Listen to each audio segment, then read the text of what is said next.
এটা হচ্ছে আয়েশা মসজিদ, মিকাত মক্কার সবচেয়ে কাছের মিকাত মসজিদ। তো ওখান থেকে আমরা ইহরাম বেঁধে ইহরাম করার জন্য তো ক্লিন হতে হয়, শাওয়ার করতে হয়, তারপরে ইহরামের কাপড় পরতে হয়।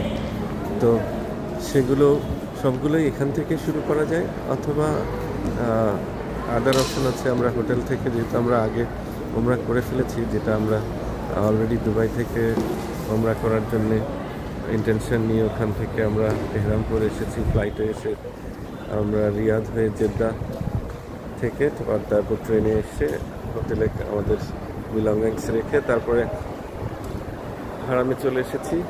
তো আমরা ওমরা সম্পাদন করলাম। নাও আমাদের এটা হচ্ছে সেকেন্ড ওমরা।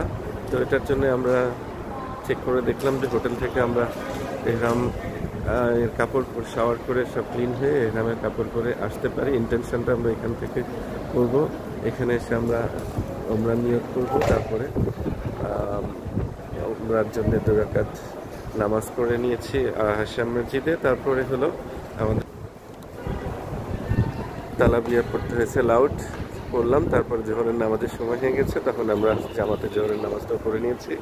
এখন আমরা ওয়েট করছি। আমরা এসেছিলাম হোটেল থেকে উবারে, আমরা আবার উবারের জন্য ওয়েট করছি। এখন আয়েশা মসজিদের অবস্থা এই, যারা ওমরার ইহরাম করার জন্য এসছেন তারা সবাই এখানে ইহরামের প্রস্তুতি শেষ করে আবার ট্যাক্সি বা যা তাদের নির্দিষ্ট যানবাহনের জন্য ওয়েট করতেছেন, প্রিপারেশন নিচ্ছেন। এই হলো মসজিদ আয়েশা। হারাম মসজিদ আল হারাম থেকে অনেক বেশি দূরে না।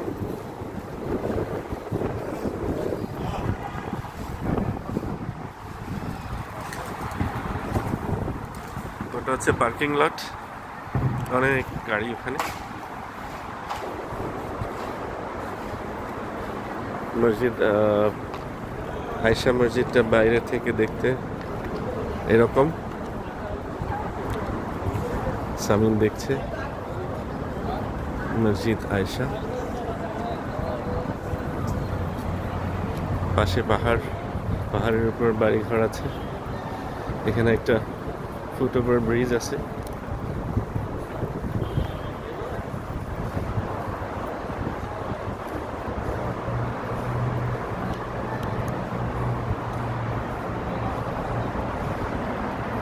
ট্যাক্সি দাঁড়িয়ে আছে।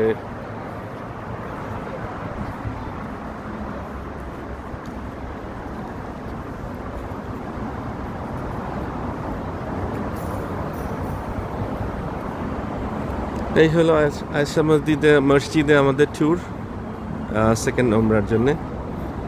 তো সবাই ভালো থাকবেন, আল্লাহ হাফিজ।